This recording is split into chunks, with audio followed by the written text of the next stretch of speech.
प्रचाराच्या निमित्ताने मी आपल्या समोर या ठिकाणी उभा आहे.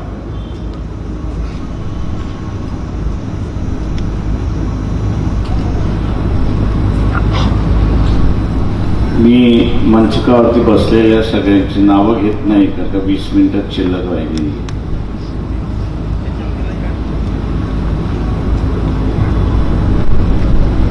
जाता जाता राहुरीतल्या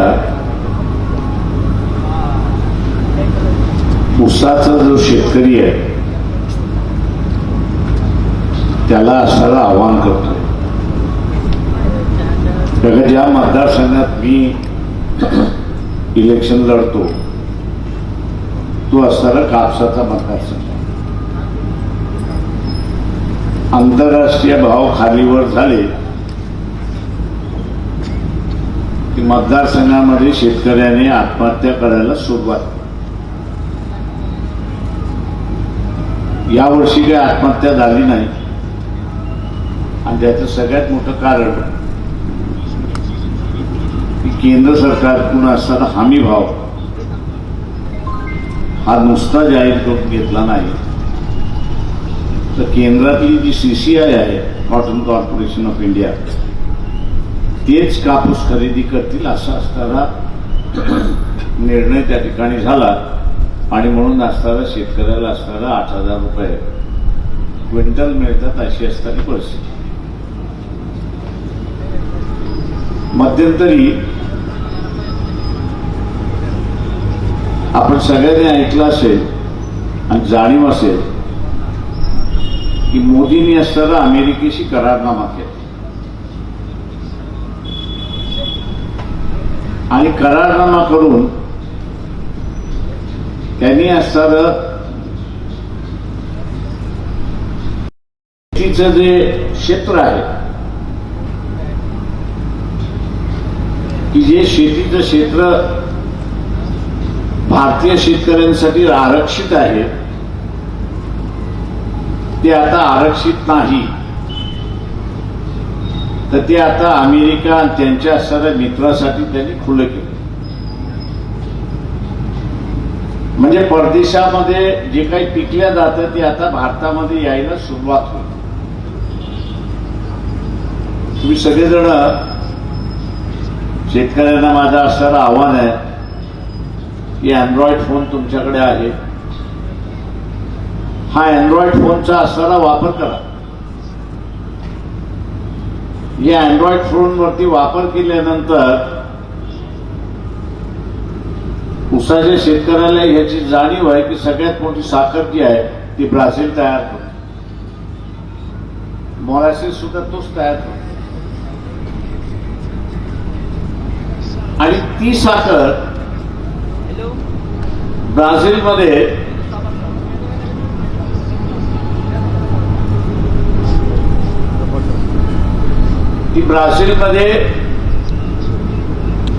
काय भावाने विकल्या जाते ते आपण असं पहा.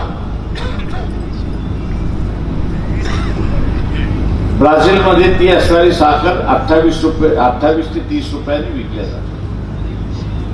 आपल्या इथे असणारं साखर ही 40 रुपयाने विकल्या आणि त्याच्यामुळे आपल्याला असणारं टनाला मिळतं. वाहतूक आणि कापणी हा 1000 रुपयाचा खर्च त्या ठिकाणी धरला जातो. 2000 प्रत्यक्षात मिळतात. कॉम्पिटिशन होणार आहे, स्पर्धा होणार आहे. व्यापारी जो आहे ते व्यापाऱ्याला स्पर्धा आहे. त्यांनी ब्राझीलची साखर घेतली तर त्याला 32-35 रुपयापर्यंत मिळेल. त्यांनी इथल्या साखर कारखान्याची असणारी जी साखर घेतली, म्हणजे भारतातल्या साखर कारखान्याची साखर घेतली तर त्याला असणारा 40 रुपयाचा भाव पडतो अशी परिस्थिती. व्यापारी कुठली साखर घेईल? इथल्या कारखान्यांची घेईल की ब्राझीलची घेईल? आता ब्राझीलची जर साखर त्यांनी घेतली आणि आणली तर प्रत्यक्षामध्ये जे असणारा 2000 ऊसाला असणारा जो भाव मिळला जातो तो मिळणार आहे का? तो मिळणार नाही. विदर्भातला शेतकरी आत्महत्या करत होता, त्याचं कारण असं होतं की परदेशातला कापूस येत होता.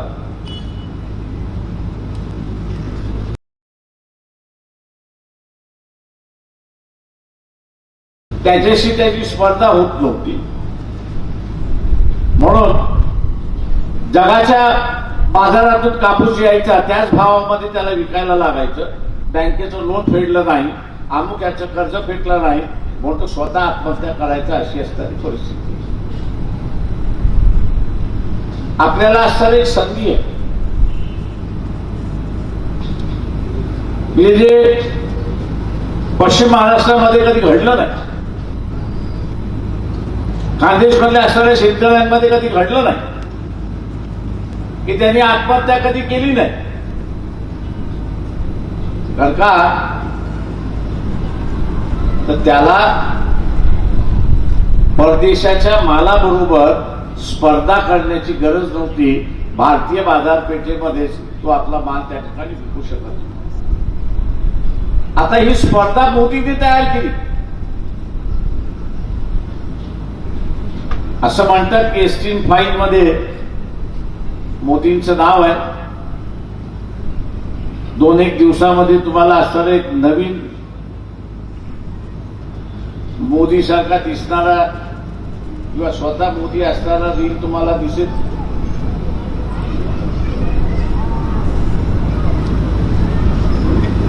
आता हे जर खरं असेल,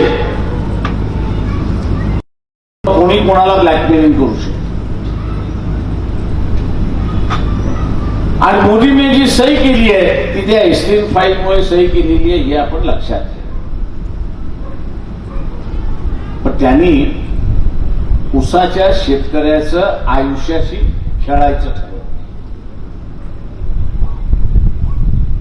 30-32 रुपये किलोनी साखर इथे विकायची असेल तर ऊसाचा भाव हा जो आहे तो 700-750 रुपयाने कमी करावा लागतो. 700-750 रुपयाने कमी करावं लागेल. मी 2000 700 कमी केले तर आता किती? आता 1300 मध्ये तुमचं भागणार आहे काही ठरवा. 1300 मध्ये तुमचं भागणार असेल तर कर्डिलेला मतदान द्या, आमचं काही म्हणणं नाही. पण 1300 मध्ये भागणार नसेल तर मग तुमचं असणारं मतदान संतोष चोळके यांना दिलं पाहिजे, हे आपण असणारं लक्षात. यांना दिलं पाहिजे, गॅस सिलेंडरला दिलं पाहिजे.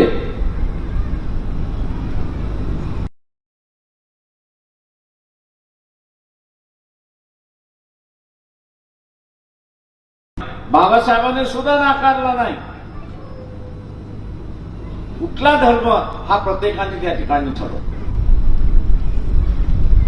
पण त्याच्याच बरोबर त्यांनी असताना सांगितलं की स्वतःच्या जगण्यासाठी,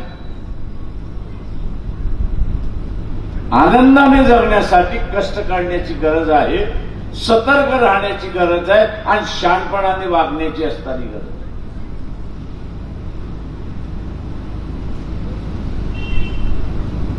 आज जे RSS वाले मुसलमानाच्या विरोधात जे आवाज उठवतात आहेत, अरे बाबा, इथल्या असणाऱ्या राजा राजवाड्यांचे असणारे खजिनदार आणि प्रधानमंत्री कोण होते याची नावं तर सांगा.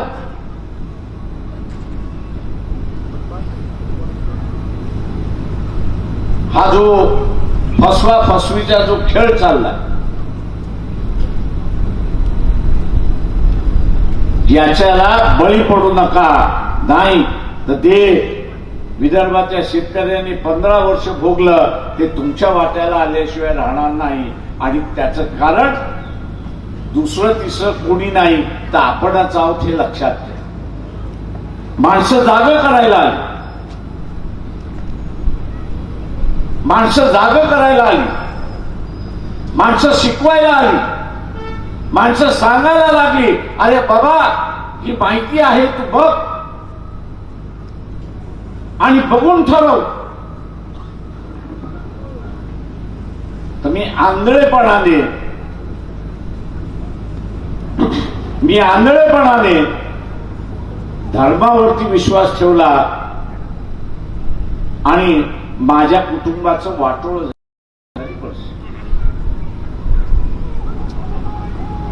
मित्रो,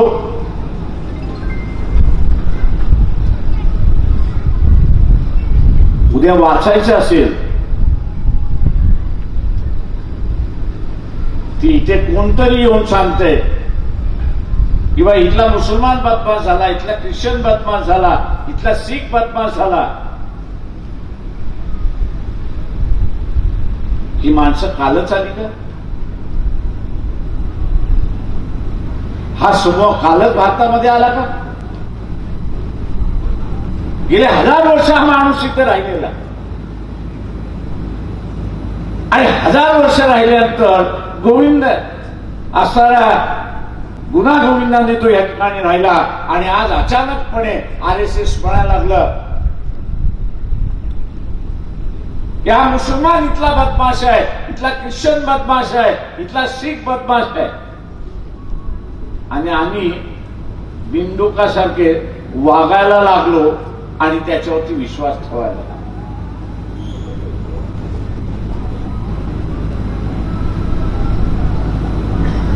काँग्रेसचे राज्य, इथे विरोधी पक्षांचेही राज्य, पण त्या राज्याच्या कालावधीमध्ये इथे संघटित भोंदूगिरी कधी उभी राहील. पण भारतीय जनता पक्षाच्या कालावधीमध्ये ही भोंदूगिरी उभी राहिली आणि ही भोंदूगिरी स्त्रियांचं असेल, अडचणीत असलेल्या माणसांचं असेल, शोषण करते हे लक्षात घ्या. मी आपल्याला एक सवाल विचारतो. उद्याचा असताना त्या एसटी फाईल मध्ये नाव आलंय, पण जे काही कृत्य आलेलं आहे, जे आपण वाचलेलं आहे, त्याच्यामध्ये नरेंद्र मोदीचं नाव आलं असेल तर तुम्ही दोष कोणाला देणार? तुम्ही दोष कोणाला देणार? आणि दोष न देता उद्या पुन्हा तुम्ही कमळाला सत्तेवरती बसवणार असाल तर तुम्ही काय करताय? प्रत्येक तालुक्यामध्ये नरेंद्र मोदी उभा करतात. शोषण करणारा नरेंद्र मोदी उभा करताय आणि मग तुम्ही म्हणणार अरे आमची आता वयात आलेला मुलगा मुलगी याचा असताना धोक्यामध्ये आला, आता काय करायचं? आणि ज्यावेळेस सांगायला आले होते त्यावेळेस तुम्ही वाटले. आम्ही आगा करायला तुम्हाला आलेलो आहोत की परिस्थिती बघा, आंधळ्यासारखं चालू नका. असुरक्षितता ही आता तुमच्या दारापर्यंत आलेली आहे. खराब नावाचा असणारा जो व्यक्ती आहे त्याला उभा कोणी केला तर भारतीय जनता पक्षाने उभा केला, इथल्या मंत्र्यांनी उभा केला. आणि वाचवण्याचं काम कोणी चाललंय तर इथल्या असणाऱ्या चाललंय. कोणीतरी उल्लेख केला की चाकणकरबाईंना असताना बळीचा बकरा केला जातोय. उरलेल्या 48 जणांवरती असताना कारवाई झाली नाही, ही भावना लोकांमध्ये राहिल्याशिवाय राहणार नाही, हे लक्षात घ्या. माझं आव्हान आहे आपल्या सगळ्यांना की एका बाजूला कुटुंब असुरक्षित केलं जातंय आणि दुसऱ्या बाजूला शेती की ज्याच्यातून आपण असणारा आर्थिक स्थिर स्थावर स्वतःला करतोय, जगातल्या शेतकऱ्याला इथली बाजारपेठ खुली करून आपलं आयुष्य पुन्हा बर्बाद केलं जातं हे आपण लक्षात घ्या. ज्याला कमळाला मतदान दिलं, मी असं म्हणेन की त्याला स्वतःचं कुटुंब आणि देशाचं वाटोळं लावायचं. माहीत असू, मी जसं म्हणालो की 15 वर्ष लागली, 15 वर्ष लागली की कापसाच्या शेतकऱ्याचा आत्महत्या थांबवण्यावर.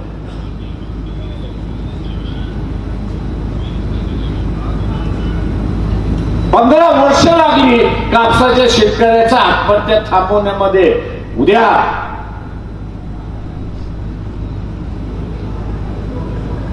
जगातली स्वस्त साखर भारताच्या बाजारपेठेमध्ये आले तर ऊसाच्या शेतकऱ्याचं काय होणार हा त्यांनी विचार केला तर अधिक बरं आहे.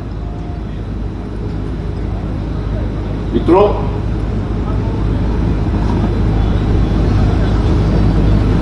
इथे विरोधी पक्ष ठेवायचा की न ठेवायचा याचा निर्णय.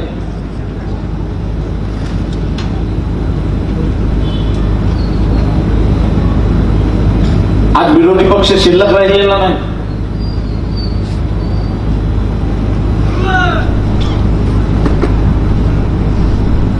आज असणारा विरोधी पक्ष शिल्लक राहिलेला नाही.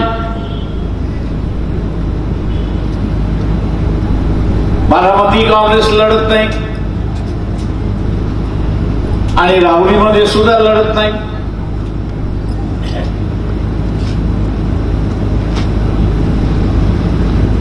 मी सर्व काँग्रेसच्या कार्यकर्त्यांना आवाहन करतोय की तुम्ही वंचित बहुजन आघाडीच्या पाठीमागे उभे राहा आणि संतोष चोळके यांना असताना आपण विजयी करा. विरोधी पक्ष टिकला जगला तर इथल्या सामान्य माणसाचं शोषण होणार नाही हे लक्षात. उमेदवारांनी आता सांगितलं की फोटो काढताना कोणी बघितलं तर तो घाबरत होता. एक लक्षात घ्या, हा निवडून गेलेला माणूस जो आहे तो तुमचा नोकर आहे, सालगडी आहे, लक्षात घ्या, 5 वर्षाचा. आता सालगडी मोठा की सालगडीचा मालक मोठा?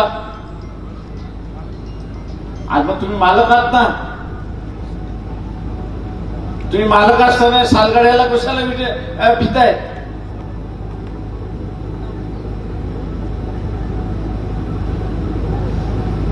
तुम्ही भीत असल्यामुळे तो सालगडी आता विकत घ्यायला तुम्हाला निघालेला आहे.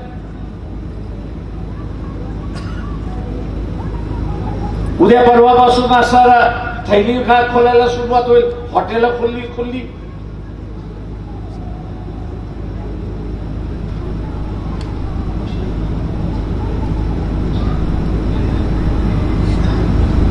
आणि हाच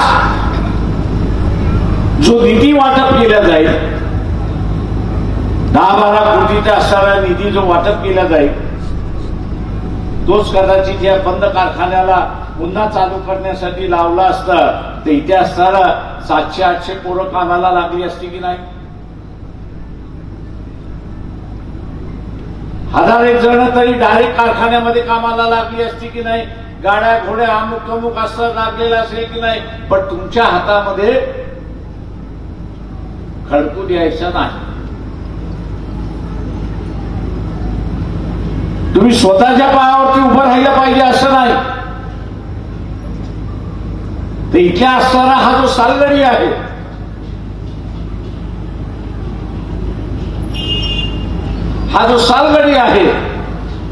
तो असा म्हणतो की ह्यांनी आता मला पायऱ्या झिजवल्या लावल्या, आता मी ह्याला पायऱ्या झिजवायला लावल्या. मी आता ह्याला पायऱ्या झिजवायला लावणार आहे. हे तुम्हाला मान्य आहे का? हे मान्य आहे का? मग गावागावातला निर्णय झाला पाहिजे की इथे असताना आम्ही लोळवल्याशिवाय राहणार नाही, हे आपण लक्षात घ्या.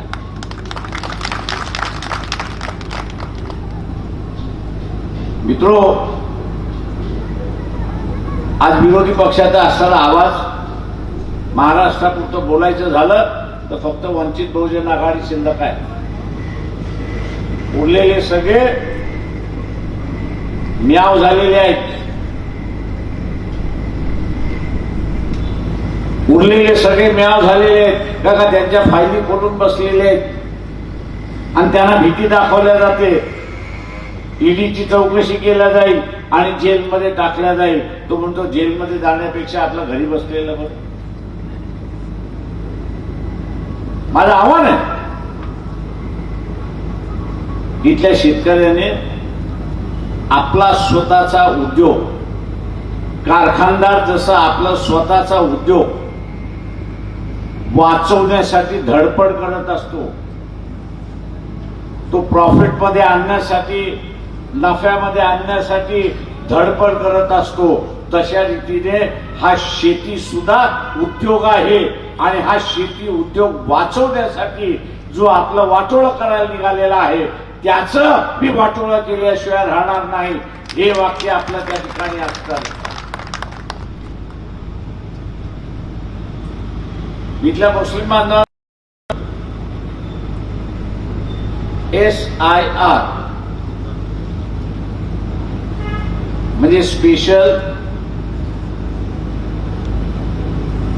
इन्क्वायरी नोंदणी, रजिस्ट्रेशन वोटरची सुरुवात झाली.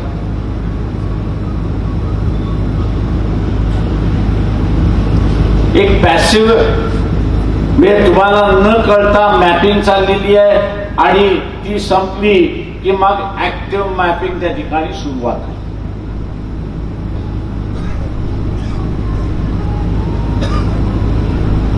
मी मुसलमानांना सांगतो आणि इथल्या असणाऱ्या रावडीतल्या मुसलमानांना सांगतो की तुम्हाला संधी आली. कसली संधी आलेली आहे की त्यांनी असताना म्हटलंय की आजच्या यादीमध्ये ज्याचं नाव आहे त्याचं नाव 2002 मध्ये असलं. 2002 मध्ये असलं पाहिजे.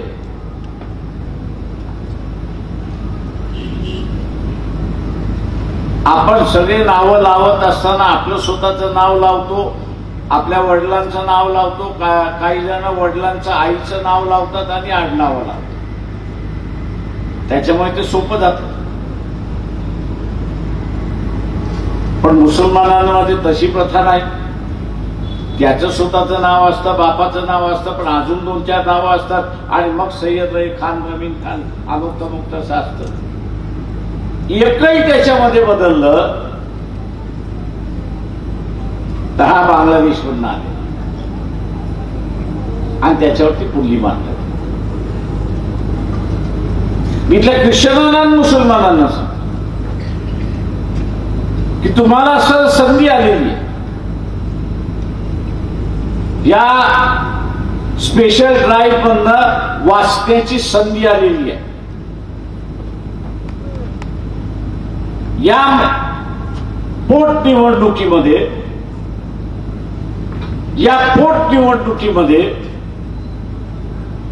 एकूण एक ख्रिश्चन आणि एकूण एक मुस्लिम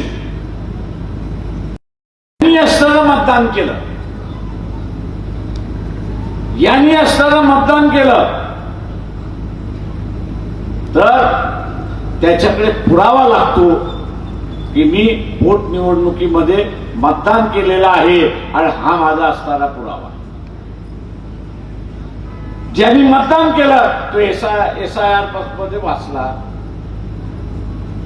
ज्यांनी मतदान केलं नाही ते सर्वे करण्याची गरज नाही. तिथं तेच निघणार की हा मतदान करायला आला नाही म्हणजे या मतदारसंघात तो राहत नाही, त्याचं नाव बघून टाका. त्याचं नाव बघून टाका. सर्वे करण्याची गरज नाही, त्याला नोटीस काढण्याची गरज नाही. काका महिनाभरापूर्वी राहुरीमध्ये मतदान झालं, त्या मतदानामध्ये यांनी सहभाग घेतला नाही, त्याच्यामुळे ह्याला कापून टाका. तुम्ही तुमच्याच हाताने स्वतःचा पाय कापणार आहात हे लक्षात घ्या.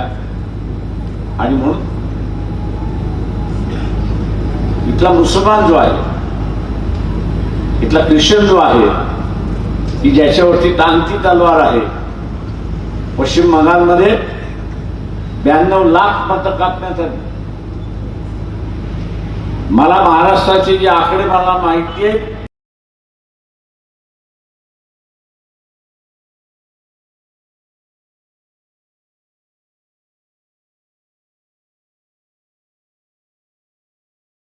$80 लाख मतदान महाराष्ट्र.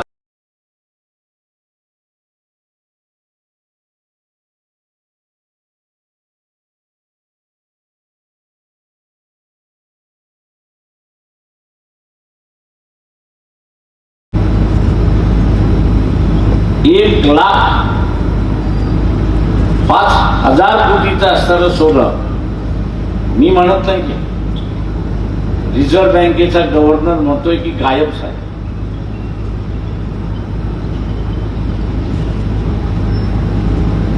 अनेक खात्यामध्ये पैसे काढण्यात आले, खर्च करण्यात आले, पण त्याची बिलं देण्यात आलेली नाहीत अशी परिस्थिती. हे मी नाही म्हणत आहे. कॅग नावाची असणारी ऑडिट केंद्राची सरकार आहे ते त्या ठिकाणी म्हणायला लागले. आज त्या विरोधी पक्षाचा आवाज नसल्यामुळे, सभागृहामध्ये विरोधी पक्षाचा आवाज नसल्यामुळे आज कोणी सुटवायला तयार. सोमनाथ सूर्यवंशी बद्दल मुख्यमंत्री खोटं बोलले. एकही आमदार मला असं मिळाला नाही किंवा मुख्यमंत्री खोटं बोलले, त्यांनी असताना आपलं दिलेलं स्टेटमेंट दुरुस्त करावं आणि सभागृहाची माफी मागावी असं देणारा एकही आमदार मला मिळाला नाही. ते मला सगळेच म्हणत होते, प्रकाश जाऊ दे ना, मुख्यमंत्री आहेत. अरे म्हटलं मुख्यमंत्री आहेत, मान्य आहेत, पण त्यांनी सभागृहामध्ये खोटं बोलू ते, किंवा सभागृहामध्ये चुकीची माहिती अगोदरच्या अधिकाऱ्यांनी दिली असेल, मान्य आहे मला, पण नव्यानं माहिती आल्यानंतर स्वतःहून दुरुस्त करण्याची हिंमत नाही, ताकद नाही. हा म्हटलं कुठला असणारा मुख्यमंत्री.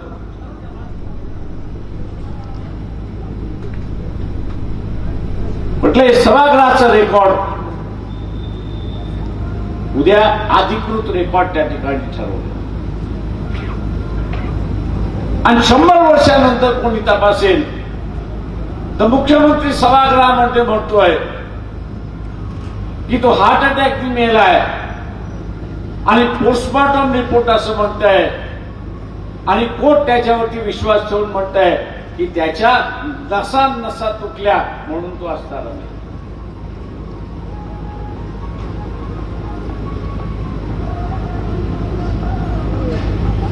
ती आधी केस औरंगाबाद हायकोर्टामध्ये चालली. सरकारचा पूर्ण प्रयत्न चाललाय की तिला दाबून टाका, पण आम्ही क्षण मानलाय की ती दाबल्या जाणार नाही. त्या 27 पोलीस अधिकाऱ्यांना जेलमध्ये आम्ही घातल्याशिवाय राहणार नाही. हे लक्षात.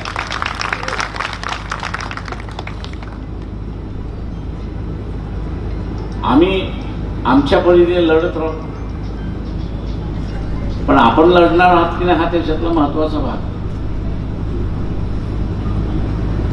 आपल्याला लढायचं आहे म्हणजे मताने लढायचं आहे.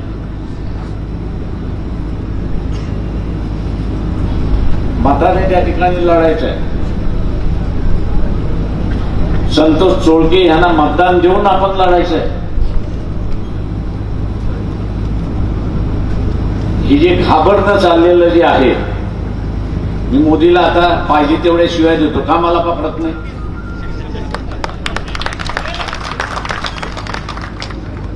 का मला माहिती आहे तो माझा नोकर आहे, त्याला मी सांगितलेलं अशा पद्धतीने तू वागला पाहिजे, अशा पद्धतीने वागला नसेल तर तुला असणारा बदलायचा अधिकार आहे. या देशाचा मालक हा मतदार आहे हे लक्षात. हा निवडून गेलेला नाही. आणि त्यांना हीच गोष्ट अजूनही लिखित होऊ नये म्हणून ते माझ्यावरती कारवाई करतात. ते म्हणतात जाऊ दे, एकटाच आहे आपला, बोंबलेल आणि नंतर गप्प बसेल. लोक काय त्याला साथ देणार नाही. आणि म्हणून मी या ठिकाणी थांबतो. आणि पुन्हा आपल्या सगळ्यांना असं आवाहन करतो की आपण संतोष बोडके यांची निशाणी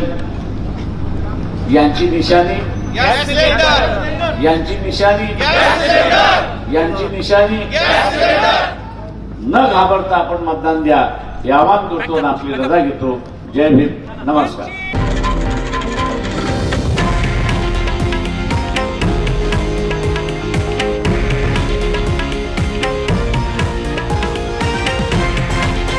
हे आहे देशातील नंबर 1 न्यूज नेटवर्क आणि आपण पाहत आहात TV9 मराठी, एकमेव.